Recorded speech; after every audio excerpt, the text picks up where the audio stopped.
ጤና ይስጥልኝ የአዲስ ጆርናል ዩቲዩብ ቻናል ተከታዮቻችን፣ ለዛሬ አንድ ጽሑፍ ይዘንላችሁ መጥተናል።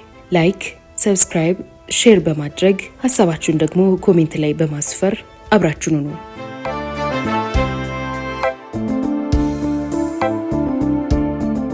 ኮሎኔል መንግስቱ ኃይለማርያምና የኃይሌ ፊዳ ሞት በአፈንዲ ሙተቂ።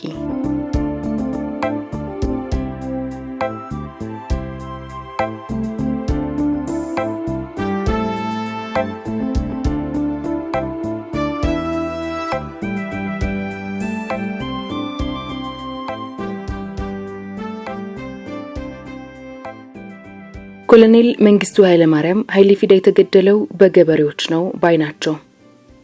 ከጋዜጠኛና ደራሲ ገነት አየለ ጋር ባደረጉት ቃለ ምልልስ የኃይሌ ፊዳን ሞት እንዲህ በማለት አስረድተዋል።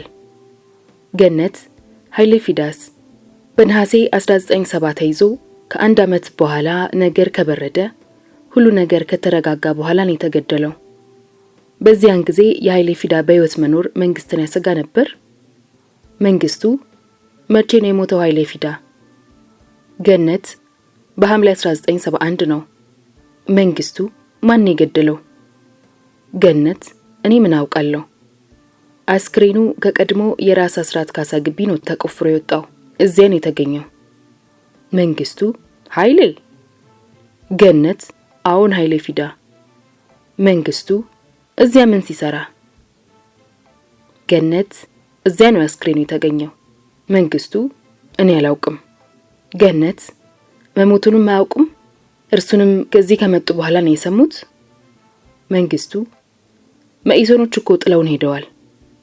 የሶማሊያ ጥቃት አይሎ ሲመጣ የሻቢዎች ጉራ ስለጠነከረ ከዚህ ከደከመ መንግስት ጋር ምን እንሰራለን ብለው አይደል እንዴ ጥለውን የነጎዱት?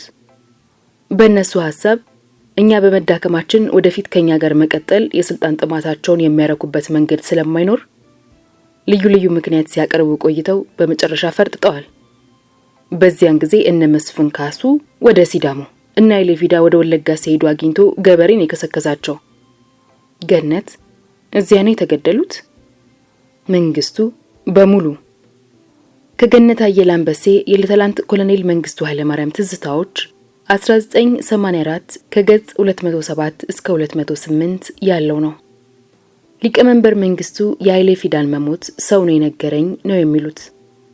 ነገር ግን ኃይሌ በነሐሴ 1969 ከተያዘ በኋላ በደርግ ምርመራ ክፍል ሲሰቃይ ቆይቶ እንደተገደለ ይታወቃል።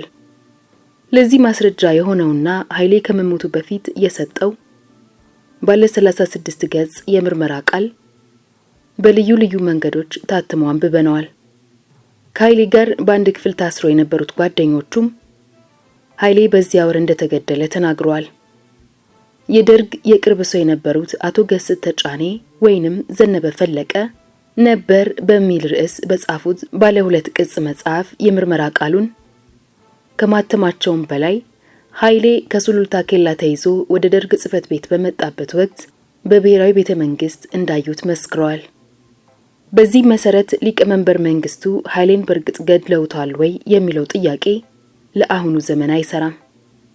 መንግስቱ ኃይሌን ለምን ገደሉት የሚለው ግን አሁንም ያከራክራል። ገነት እንደገለጸችው ኃይሌ በተገደለበት ወቅት ነገሮች ሁሉ በጣም በርደዋል። የሶማሊያ ወራሪዎች ከምስራቅ ኢትዮጵያ ከተባረሩ 1 ዓመት አልፏቸዋል። ሻቢያና ጀብሃ በሁለተኛው አብዮታዊ ሰራዊት ክፉኛ ተደቁሰው ወደ ሱዳንና ወደ ሳህል በረሃ ገብተዋል። ከነዚህ 2 ክስተቶች ቀደም ብሎም ሀገር ያተራመሰውና ሺዎችን የቀጸፈው የቀይ ሽብር ዘመቻ ደርግ በሚፈልገው መልኩ ተጠናቋል። አብዮታዊ መንግስት ከዚያ በፊት ያላየው ሰላምና እርጋታ በሀገሪቱና በሁሉም የሥራ መስኮች ሰፍኗል። ታዲያ በዚያ ሰላማዊ ወቅት ኃይሌ ፊዳን ማስገደሉ ለምን አስፈለገ? በርካታ ተመልካቾች የራሳቸውን ግምት አስቀምጠዋል። አንዳንዶች ነገሩን ከቂም በቀል ጋር ያያይዙታል። መንግስቱ አንድ ቀን የገላመጠውን እንኳን የማይመር ቂመኛ ነው ይላሉ እነዚህ ወገኖች። የተወሰኑት ደግሞ መንግስቱ በችሎታና በእውቀት ከእርሱ የሚበልጥ ሰው ከታየው ወደፊት ስልጣኔን ይነጥቀኛል በሚል እንደሚያስገድለው ያወሳሉ። እነዚህኞቹ ክርክራቸውን ሲቀጥሉ መንግስቱ ኃይለማርያም ኃይሌ ከስር ቢለቀቅ ወይንም ቢያመልጥ የራሱን ቡድን አደራጅቶ ወይንም አንዱን ጀነራል ተጠግቶ ከስልጣኔ ሊያሽቀነጥረኝ ይችላል የሚል ፍራቻ ነበረው ባይ ናቸው። ከሁለቱ ወገኖች የሚላይ አስተያየት የሚሰጡት ጸሐፊያን የታሪክ ሰዎችም አሉ። እነዚህኞቹ እንደሚሉት ኮሎኔል መንግስቱ ኃይለማርያም በኃይሌ ጉዳይ ላይ የሞት ውሳኔ ያሳለፉት እርሳቸውን ያስደነገጠ አንድ አደገኛ ክስተት ስለተፈጠረ ነው። እስቲ ታሪኩን አብረን እንየው። ሊቀመንበር መንግስቱ ለጉብኝት ወደ ኩባ ይጋበዛል። ከጓድ ፊደል ካስትሮ ጋር ጉብኝትና ስብሰባውን ማካሄድ ይጀምራል። ከጥቂት ጊዜ በኋላ ግን ለስራ ጉዳይ ወደ ውጭ ሀገር በመሄዱ ህይወቱ ለጥቂት የተረፈች የመኢሶኑ ዶክተር ነገደ ጎበዜ አዲስ አበባ መግባቱ ይነገረዋል። እንዴት መጣ ብሎ ቢጠይቅ የደቡብ የመንን ፓስፖርት ይዞ ከደቡብ የመን ልኡካን ጋር ተቀላቅሎ ሆነ መልሱ። ደቡብ የመን አሁን ከሰሜን ጋር ተዋህዳለች። ዶክተር ነገደ ተይዟል ወይ ብሎ ሲጠይቅ አለመያዙ ተነገረው። ያለበትን ቦታ ጠይቆ የተሰጠው መልስ ሲሰማ ደግሞ ሊቀመንበር መንግስቱ በድንጋጤ ፈዞ ቀረ። በእርግጥ ዶክተር ነገደ አዲስ አበባ ገብቷል። ነገር ግን መጥፎ አጋጣሚ ሆኖ ድሮ ከሚያውቀው የኤርፖርት ደህንነት ኃላፊ ጋር አይን ለአይን ተገጣጠመ። ደህንነቱ ነገሩን ወዲያው ለደርጎች አስታወቀ።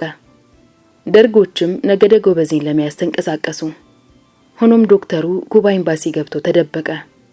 ሁኔታው ለፊደል ካስትሮ ሲነገራቸው ካስትሮ አማላች ሆኑና በነገር ውስጥ ገቡ። በእርሳቸውም ተማጽኖም ዶክተር ነገደ ከኤምባሲ ወጥቶ ወደ አውሮፓ ተመለሰ። ይህ ድርጊት የተከሰተው የሶማሊያ ወረራ ካበቃ ከጥቂት ወራት በኋላ ነበር። ደርጎች ነገሩን እንደ ኩዴታ ነው የወሰዱት። ለዚህም ነው በውስጣቸው ከፍተኛ መሸበር የተፈጠረው። እርግጥ አገሪቱ ኩዴታ እናድርግ ቢሉ የማስፈጸም አቅሙ ነበራቸው።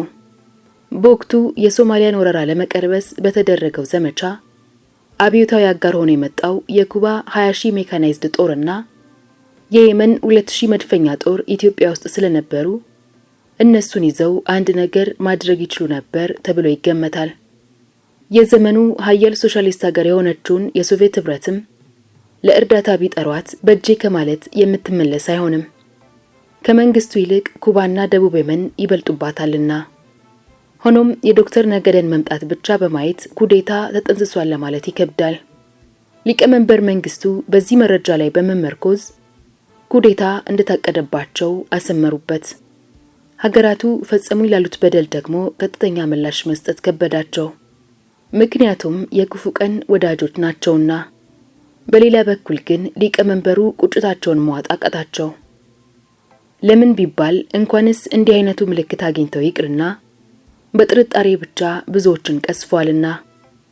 የቀይ ሽብሩ ትርኢት ሳይደመር የተፈጁትን ሰዎች ቤት ይቁጠራቸው።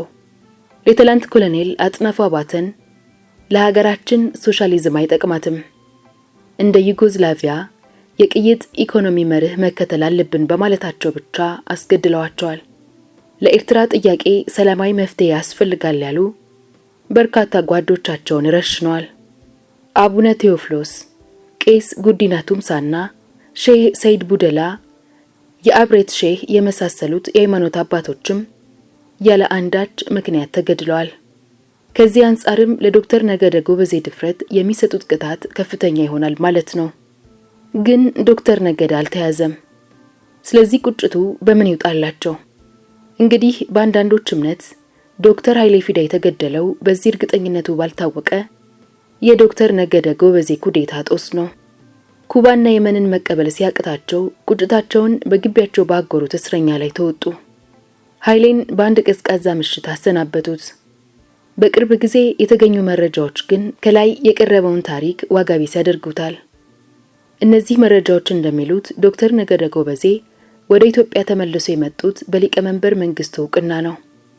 ለምሳሌ ዶክተር መራራ ጉዲና በቅርቡ ባሳተሙት መጽሐፋቸው ነገደ ጎበዜ በመንግስቱና በኩባውያን እውቅና መምጣቱን ነግሮኛል በማለት ጽፈዋል። ከአሜሪካ የስለላ ምንጮች የተገኘው መረጃም ይህንኑ ያረጋግጣል። ስለዚህ ደርጎች መፈንቅለ መንግስቱ ሊካሄድ ነበር እያሉ ወከባ ይፈጥሩ የነበረው ህዝቡንና የተቃዋሚውን ክፍል ለማደናገርና የበለጠ ጸጥ ለማድረግ ነው ማለት ነው። የኃይሌ ፊዳ ግድያም ከመፈንቅለ መንግስቱ ጋር አንዳች ግንኙነት አልነበረውም።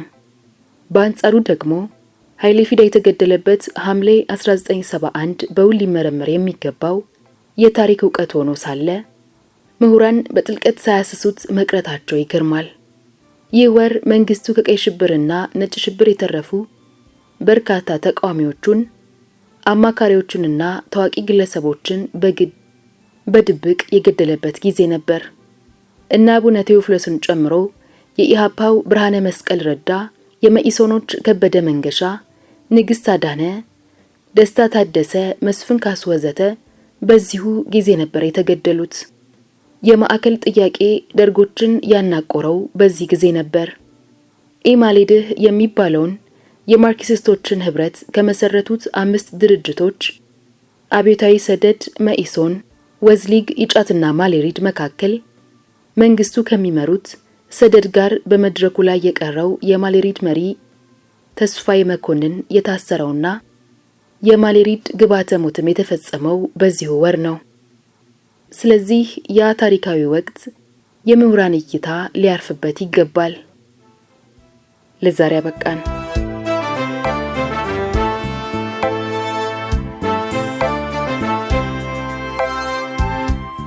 የዛሬ ታሪካችን እንዴት ነበር?